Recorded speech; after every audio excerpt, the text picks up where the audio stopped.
नमस्कार। News observer के खास कार्यक्रम विशेष में आपका हार्दिक स्वागत है। मध्य प्रदेश में कर्मचारी संगठन इन दिनों अपनी समस्याओं को लेकर काफ़ी परेशान हैं। उन्हें तमाम घोषणाएं सुनने को मिल रही हैं कि कभी एरियर मिल जाएगा, कभी इंक्रीमेंट मिल जाएगा, कभी पदोन्नति मिल जाएगी, परंतु धरातल पर कुछ नज़र नहीं आ रहा है। इसे लेकर तमाम कर्मचारी संगठनों के नेता अब एकजुट होने का प्रयत्न कर रहे हैं और सरकार को उसके वादे याद दिलाने के लिए फिर से मुहिम छेड़ रहे हैं। इनमें प्रमुख मांगें उनकी डीए की हैं, इंक्रीमेंट की हैं और प्रमोशन की हैं। इसके साथ साथ सरकार ने जिस तरह से छटनी का अभियान शुरू किया है, उसको लेकर भी कर्मचारी जगत में तमाम तरीके का जो असंतोष है वो भी देखने को मिल रहा है। आज इसी विषय पर चर्चा करेंगे और ये जानने की कोशिश करेंगे कि कर्मचारी वर्ग अंदर ही अंदर क्या खिचड़ी पका रहा है। चर्चा की शुरुआत करें उससे पहले उन मेहमानों का परिचय जो इस परिचर्चा में भाग लेंगे। मैं बात करूं एक वरिष्ठ कर्मचारी नेता के रूप में, जमीनी नेता के रूप में, तो अनिल वाजपेयी जी हैं।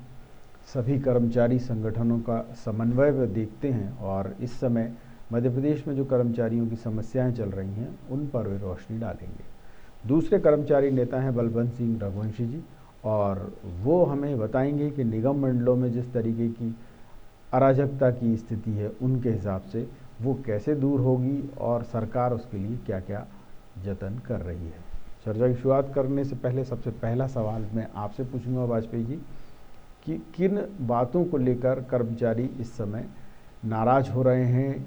ऐसा क्या है जबकि सरकार कोरोना काल में भी सब कुछ दे तो रही है।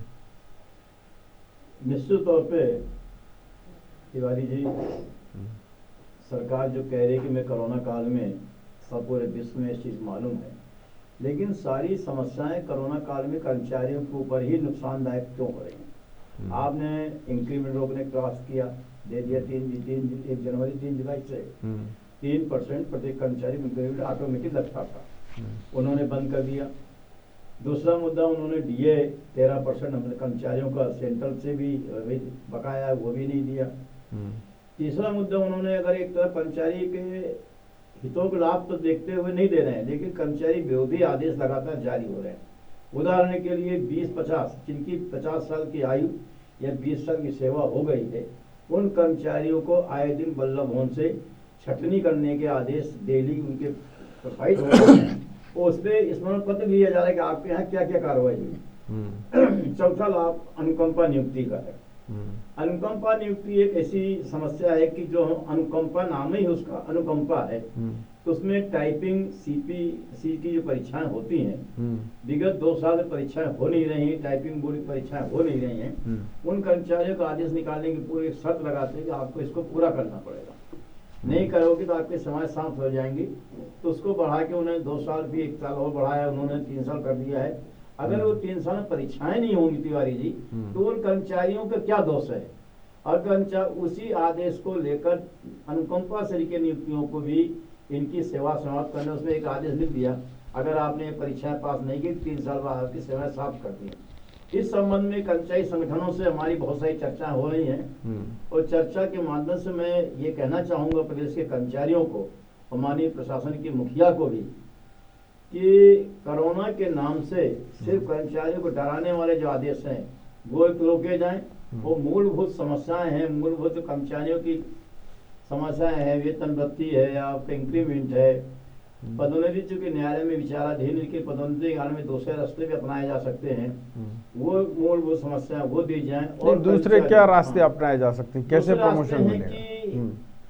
कर्मचारी और सबसे समझ बना के आपस में कोई ऐसा रास्ता निकाला जाए कि माननीय न्यायालय का भी सम्मान बना रहे और कर्मचारियों को न पदोन्नति पदनाम न दें, लेकिन उनको समय वेतनमान तो तत्काल दे दें और उनसे जो काम ले रहे हैं प्रभार वाला काम लीजिए, प्रभारी रूप से हम काम करेंगे। तो मेरा है कि वो आदेश अगर निश्चित रूप से लागू करें, सबके लिए लागू करें। इनके पास आईएएस अधिकारी हों, आईपीएस अधिकारी हों, आईएफएस अधिकारी हों, उनके जो डिप्टी कलेक्टर उनकी पदोन्नति बड़े आराम से हो जाती है, वहाँ कोई तकलीफ नहीं। एक चीफ सेक्रेटरी शाम को रिटायर हो गए, दूसरे दिन चीफ सेक्रेटरी के पद पे पदोन्नति हो जाती है। जो नीति निर्धारण करने वाले हैं, जो अधिकारी हैं, वो अपना रास्ता बिल्कुल साफ करके चलते हैं।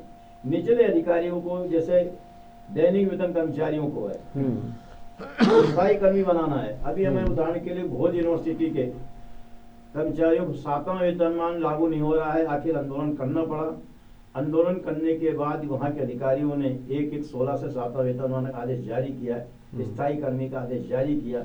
हमें आंदोलन करने के रास्ते पर ही सरकार अगर मानती है तो हम लोग निगम मंडल के साथी हैं, कर्मचारी साथी हैं, सबको मिलकर आंदोलन रास्ता अपनाना ही करना पड़ेगा। इसमें कोई हमें कोई विचार करने की जरूरत नहीं है। हम साथियों से कोर कमेटी बैठक करके आंदोलन की रणनीति भी तय करेंगे। बिल्कुल। यहाँ बलवंत जी, मैं आपसे जानना चाहूँगा कि निगम मंडलों में ये भी एक बात उठ रही है कि उनका जो डीए है वो खासतौर पर पेंशनर्स जो हैं वो तो 20% पीछे के लगभग चल रहे हैं। तो इसके लिए क्या सरकार संजीदा है या वो सोचती है कि ये तो बेकार का खर्चा है? निश्चित रूप से सरकार इस मामले में कोताही बरत रही है और उसके पीछे जो ब्यूरोक्रेट्स की बात आती है वो पेंशनर्स के ऊपर ध्यान नहीं दे पा रहे। कहीं ना कहीं पेंशनर्स भी मतदाता है और वो सरकार के चुनाव में चयन में अपनी पूरी भागीदारी निभाता है। तो उनको भी मूलभूत अधिकार जो उनके हैं वो उनको बराबर मिलना चाहिए। हर जगह पेंशनर्स चूँकि अब वो में अपना जीवन निर्वाह भत्ता होता है वो ही नहीं मिलेगा तो वो कहीं ना कहीं परेशान होंगे। मेडिकल बिल रेगुलर कर्मचारियों को तो ये मेडिकल बिल और अन्य सुविधाएं मिल जाती हैं, तो पेंशनर्स के साथ ये अन्याय हो रहा है, उनको जो मिलना चाहिए। प्रमोशन की बात जो अनिल वाजपेयी जी ने कही है, निश्चित रूप से वो अहम मुद्दा है। माननीय उच्च न्यायालय में जो प्रकरण है उसमें कहीं ना कहीं सरकार में बैठे जो लोग हैं वो अपना पक्ष सही तरीके से नहीं रख पा रहे हैं, या मैं कहूँ सरकार विरोध से बचना चाहती है, लेकिन वो सामान्य वर्ग के साथ ये बहुत बड़ा अन्याय हो रहा है। और मेरा आपके चैनल के माध्यम से आपने एक अच्छा मुद्दा उठाया है, निश्चित रूप से आपको बधाई। सरकार को या सरकार में बैठे हमारे ब्यूरोक्रेट्स हैं उनको इस पे संज्ञान लेना चाहिए और सुप्रीम कोर्ट के समक्ष अपना एक ऐसा प्रस्ताव रखें, अपना विचार रखें, ताकि वो उन लोगों से, कई लोग रिटायर हो चुके हैं, उनको 2-2 प्रमोशन का नुकसान हुआ है, अनेक ऐसी विसंगति है। इस विसंगति को हमें पूरी उम्मीद है माननीय मुख्यमंत्री शिवराज सिंह चौहान साहब से, क्योंकि वो कर्मचारी हितैषी माने जाते हैं, वो जरूर इस पर कोई अच्छी बात करेंगे और कर्मचारियों को जो डीए हमारा रुका हुआ है, हमारे इंक्रीमेंट रुके हुए हैं, वो शीघ्र जारी करेंगे, ऐसी उम्मीद है। बिल्कुल।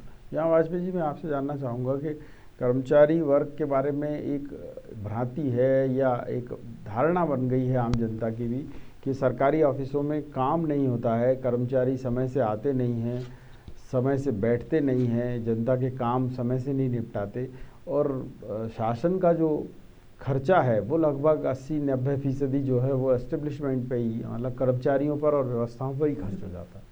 निश्चित तौर में ये कहना चाहूँगा, इस बात का मैं विरोध करता हूँ कि कर्मचारी काम नहीं करता है।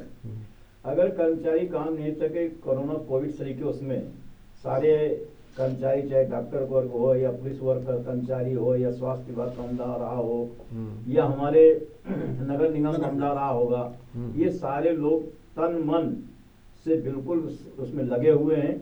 उदाहरण के लिए मैं कहना चाहूँगी कि अभी गेहूं की खरीद 15 मार्च से, पिछले बार का लक्ष्य हमारा 85 लाख मीट्रिक टन का खरीदने का लक्ष्य था, लेकिन इस बार 1 करोड़ 30 लाख मीट्रिक टन का गेहूं खरीदा हुआ। कोरोना काल में खरीदी हुई, व्यापक रूप से खरीदी हुई। अगर खरीदी नहीं होती, कर्मचारी काम नहीं करते हैं, नहीं करते, इतना लक्ष्य हम बढ़ा के खरीद भी नहीं सकते थे। तो ये कहना कर्मचारी काम करते हैं, निश्चित रूप से काम करने की तरीके जो हैं वो भी ठीक है, लेकिन डिस्पोजल या सही जो नीतियां सरकार बनाती है उन नीतियों को पालन करना ही कर्मचारियों का काम है। अगर आप नीतियां ऊपर से ढंग से नहीं बनाएंगे तो नीचे कर्मचारी क्या करेगा? नहीं तो जो लोग नहीं कर रहे हैं उनके लिए ही तो सरकार ये नियम लाई है कि भाई जो कर्मचारी काम ना करें उनको देख लें कि 20 साल की उनकी नौकरी हो गई है या 50 साल की उम्र हो गई तो बाहर कर दें। नहीं सर, जो ये नियम लाए हैं निश्चित रूप से उन कर्मचारी जिनकी आप बात कर रहे हो उन पे तो लागू कर ही नहीं पाते, उनकी सीआरए बहुत अच्छी रहती हैं, वो जोड़ तोड़ करके सीआरए अच्छी दिखा लेते हो, फिर ठट्टे से घूमते भी हैं। लेकिन सवाल संख्या उन लोगों के लिए है कि जो कर्मचारी काम भी करता है वो फिर भी कहीं किंतु परंतु काम में अधिकारियों ने मान लो कहीं किसी का निगम में आंदोलन हुआ, वहां के अधिकारी नाराज है, उनकी सीआर खराब कर दी, तो ऐसे कर्मचारियों को ये चिन्हित करके निकालने के जो प्रयास कर रहे हैं।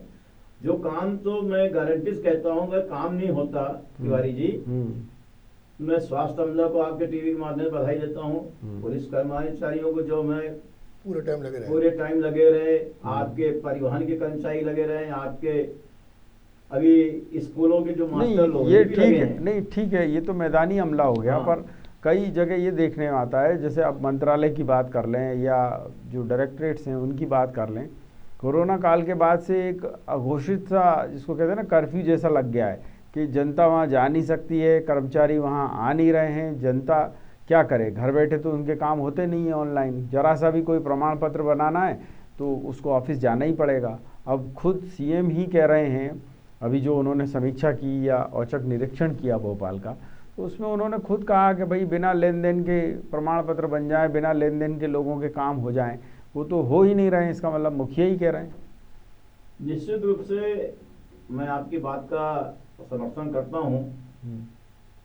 100% कर्मचारी में 5% कर्मचारी ऐसे हो सकते हैं, इनको मैं इनकार नहीं कर सकता हूँ। अगर ऐसा सभी अमला ठीक हो जाए तो फिर कर्मचारी अपने आप खुदा समझे, लेकिन कहीं न कहीं गड़बड़ियाँ होती हैं। तो समय समय पर उसकी चेतावनी मिलती है, समय समय उनका इंटरव्यू रोके जाते हैं, उनके समय समय पर उनके ऊपर ट्रांसफर किए जाते हैं। सारी स्थितियाँ सरकार करती रहती है, लेकिन सरकार कभी ये जो कहती है कि मैं काम नहीं, तो सरकार की मैं आपको बता दूं कि 27% डीए का लेकर निश्चित रूप से वल्लभ भवन के अधिकारी वर्ग किंतु परंतु कामा लगा के पूरे निगम मंडलों में उसने रोक लगा रखी है।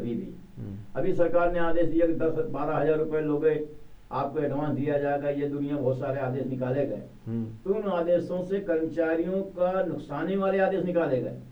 कर्मचारियों को अगर लाभ की स्थिति बनाओगे, आप वेतनमान दोगे, आप उनको इंक्रीमेंट दोगे, आप उनको डीए दोगे, तो जो कह रहे हैं कि बिना लेन देन काम नहीं होता है, इस बात को तो ज्यादा हम सफल तो वो नहीं कहूंगा कि ऐसा होता है, लेकिन एक आधा काम हो सकता, कहीं कहीं गड़बड़ियां होंगी, लेकिन उनको सुख सुविधाओं का कर्मचारी लाभ दोगे तो कर्मचारी तन मन धन से लगा के अपना काम करेंगे, बशर्ते उनको जीने लायक वेतन दिया जाए।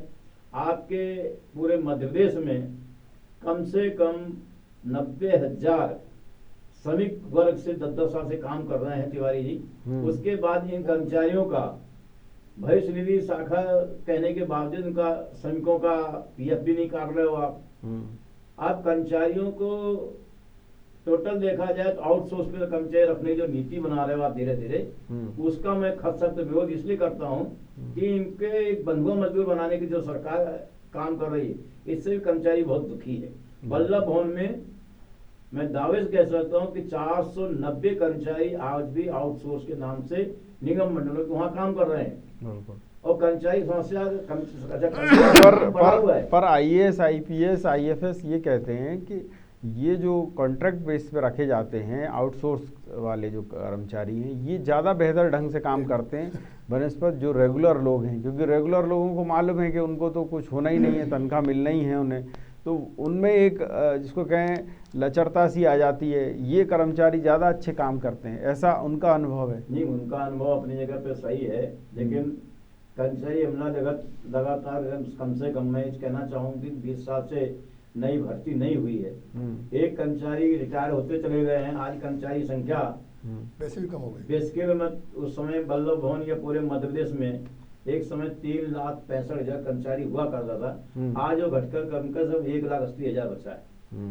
और कर्मचारियों के ऊपर बोझ तो बड़ा है, अगर बोझ नहीं हो तो काम, भाई बोझ के तले दबा हुआ कर्मचारी है। अब हमसे कह लेंगे हम सारे काम एक ही आदमी कर लेगा, जो आदमी पिछले 10 साल से 5 आदमी मिलकर कर रहे थे। फिर थोड़ी सी कमी पुराने कर्मचारी में, आज कंप्यूटर युग आ गया है, कंप्यूटर युग होने का पुराने कर्मचारी जो हैं उनको इतना ज्ञान भी नहीं है, और नए बच्चे जो आउटसोर्स ले रहे हैं उनको सारे कंप्यूटर ज्ञान है, सबको ज्ञान है, इसलिए वो 10 साल ज्यादा उनके काम कर रहे हैं। ये तो मैं स्वीकार करता हूँ कि पुराने कर्मचारियों को कंप्यूटर का ज्ञान न होने का कहीं न कहीं काम में रुकावट आती है। नहीं, पर इसमें आप किसको दोषी मानते हैं? ये जो सिस्टम है उसमें आईएएस, आईपीएस दोषी हैं कि वो चाहते ही नहीं हैं कि कर्मचारी सरवाइव करें? नहीं, कर्मचारी अधिकारियों को हम दोषी नहीं माना, हमको कहते हैं कि समय जो है इनको मौका, उनको सीखने का मौका देना चाहिए। मौका देने के बाद उन कर्मचारी अधिकारियों से कार्य की क्षमता में कमी नहीं है, कार्य की बोझ के कारण कर्मचारी दबा हुआ है, इसलिए सारे नहीं, पर सुविधाएं अभी एक समय अभी देते हैं। अभी आपने जैसा कहा कि सभी कर्मचारी ऐसे नहीं होते, वाकई सही बात है। अधिकांश कर्मचारी अपनी ड्यूटी को बड़ी ईमानदारी से निभाते हैं, पर कई ऐसे भी हैं कि मान लीजिए जैसे अस्पताल में है, नर्स है तो वो घूम रही है इधर से उधर कि नेताजी की खास है, कहने लगे वो तो करेगी नहीं ड्यूटी। उन्होंने कहा ये वार्ड बॉय, कहने लगे ये कर्मचारी नेता का भाई है, इसका तो कोई काम ही नहीं हो सकता, इससे ले ही नहीं सकते। ऐसे जो लोग रहते हैं, चाहे वो जिला कलेक्ट्रेट में हो, चाहे अस्पताल में हो, चाहे स्कूलों में हो या कॉलेजों में हो, या जो छोटे मोटे कार्यालय हैं, नगर निगम हो गए, निगम मंडलों के कार्यालय हैं, वहाँ यही स्थिति बनती। तो ऐसे लोगों के लिए आप लोग क्यों नहीं आवाज़ उठाते कि नहीं भाई काम सबसे लिया जाए? निश्चित तौर पे प्रश्न बहुत अच्छा है। मैं खुद एक कर्मचारी नेता हूँ, लेकिन मैं अपनी टेबल का काम पहले करता हूँ। मेरी जितनी टीम है, मैं वादे के साथ कहता हूँ, हमारी टीम के लोगों को मैं जब भी कहीं बैठकें होती पहले ये कहता हूँ कि आप अपना स्वयं काम करें। आप काम करने से जब आप काम करेंगे ज़्यादा तो आपसे प्रेरित होकर अपने सहयोगी साथी काम करेंगे। ये कहना मैं नेता का आदमी हूँ, नेता का भाई हूँ, नेता के घर से हूँ, नेता की बहन हूँ, इससे काम से छूट नहीं मिल सकती है। अगर आप काम नहीं करोगे तो हमारा भी ड्यूटी कर्तव्य है कि उन अधिकारियों को समझाना पड़ेगा आप काम करिए, मेरे भरोसे मत रहना। जब हम खुद काम करते हैं तो आपको काम करना चाहिए। और ये जो काम करते हैं, तो अब वल्लभ भवन में सूर्य नायक जी हैं, कर्मचारी नेता हैं, लेकिन मैं उनको देखता रहता हूँ टेबल पे जाके, जब भी वह गया हूँ तो पूरे अपने टेबल वर्क का काम पूरा करते हैं वो। ठीक बात है। पूरे टेबल वर्क का पूरा करते हैं। जब ये करेंगे, इनके देखे तो सारे लोग करेंगे, नहीं करना करेंगे तो उनके लिए सरकार है। ठीक बात है। चलिए, अब मैं ये पूछना चाह रहा हूँ कि जब लोग अच्छा काम कर रहे हैं तो ये कौन अड़ंगा लगा रहा है कि भाई इनको टाइमली इंक्रीमेंट ना मिले? आईएएस, आईपीएस, आईएफएस को तो टाइम पर मिल ही जाता है सब कुछ, चाहे केंद्र में उधर बढ़ा नहीं दिए और इधर मिला नहीं, इंक्रीमेंट उनको मिलना ही है, प्रमोशंस टाइमली मिलना ही है। तो ये जो मध्य प्रदेश के कर्मचारी हैं उनके साथ ही ये क्यों भेदभाव हो रहा है? निश्चित रूप से वित्त विभाग ने अड़ंगा डाल रहा हर जगह पे। मैं कोई भी फाइल होगा या इंक्रीमेंट की फाइल होगी, कोरोना पूरे विश्व में है, लेकिन पूरे विश्व में होने के बावजूद मध्य प्रदेश में संसाधन जरूर नहीं है। यहाँ के पीपीएफ जो किट होती है वो सबके पास नहीं दी जा रही है। जैसे वल्लभ भवन में अभी 45-46 लोग कोरोना के लोग पकड़ मिले, या खाद्य विभाग के करीब 12-13 लोग खत्म भी हो चुके हैं, लेकिन उसके बावजूद उनको समुचित व्यवस्था नहीं करने के कारण ये जो अधिकारी वर्ग है वो इनको इंक्रीमेंट देना, ये देने के लिए वित्त विभाग सबसे बड़ा दोषी है। और वित्त विभाग इस समय छोटी जगह पे संपत्ति कर होता है, छोटी जगह पे व्यक्ति कर होता है, छोटे कर्मचारियों पे सब कुछ तो लेती है, लेकिन क्या आपके दूसरे वर्ग से वसूली कर पाते हैं? निश्चित रूप से नहीं हो पाती है। इसके कारण कहीं न कहीं खजाने में कमी तो है। खजाने कमी होने का कर्मचारियों को नुकसान उठाना पड़ रहा है, इस समय सहमत हूँ, लेकिन कर्मचारियों के नुकसान से ही खजाना भरने की कोशिश की जाए, इसका मैं विरोधी भी हूँ। बिल्कुल। और ये जो बात उठ रही है कि साहब अखिल भारतीय सेवाओं के अफसरों को तो सरकार बिल्कुल लाडलों की तरह पालती है और आपको जो है वो सौतेले की तरह रखती है, तो ऐसा क्यों होता है? निश्चित रूप से कर्मचारियों के साथ यहाँ ब्यूरोक्रेट्स में दोषी मानता हूँ। वाजपेयी जी ने कहा वित्त विभाग की कमी है। वित्त विभाग है किसके अंडर में? हमारे सरकार के अंडर में। सरकार और प्रमुख सचिव, जैसे आपने कहा आईएएस, आईपीएस और आईएफएस, उनको सारे वो नीति निर्धारण ऐसा करते हैं कि उनका हित पहले संवर्धन हो जाए। छोटे कर्मचारियों की आपने लापरवाही की बात की, मैं इस बात को सिरे से नकारता हूँ। जितने हमारे निगम मंडल के महासंघ के कर्मचारी नेता हैं, किसी भी पद में हों, सारे कर्मचारी अपनी अपनी ड्यूटी को निर्वहन पूरी ईमानदारी से करते हैं। हम जब भी आंदोलन किए हैं कोई भी, तो लंच समय में किए हैं, और आंदोलन की नौबत तो आनी नहीं चाहिए, लेकिन वही कर्मचारियों का पेट नहीं भरेंगे। आईएएसओ की तनख्वाह आप देखेंगे 2.5-3 लाख हो चुकी है। उनको सुई से लेके पूरा जो खर्चा होता है वो सरकार उठाती है। उनके बच्चों के बैग का खर्च, बुक्स का खर्च, ट्यूशन फीस का, बच्चों को छोड़ने अलग से गाड़ी जाती हैं। सबसे बड़े बोझ सरकार के ऊपर निगम मंडलों में कोई है तो मैं ब्यूरोक्रेट्स को मानता हूँ।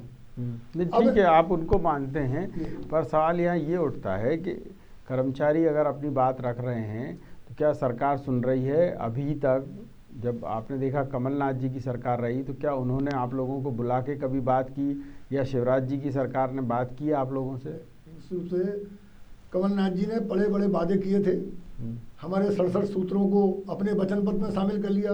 अब कुल मिलाकर ऐसा लगा 15 महीने की 16 महीने की सरकार में कर्मचारियों को उनने ठगा है और बरगलाकर कर्मचारियों, कहीं ना कहीं कर्मचारी चूँकि भाई मतलब सरकार के प्रति झुकाव रखता है तो कहीं भयभीत हो, उसका फायदा उस समय की सरकार को मिला। लेकिन 15 महीने में जितना दुखी मध्य प्रदेश का कर्मचारी हुआ है, मैं समझता हूँ पिछले 15 साल की शिवराज सिंह जी की सरकार में नहीं हुआ होगा। वर्तमान में जरूर, क्योंकि शिवराज सिंह जी माननीय मुख्यमंत्री जब बने हैं उस समय के बाद चुनाव चल रहे हैं।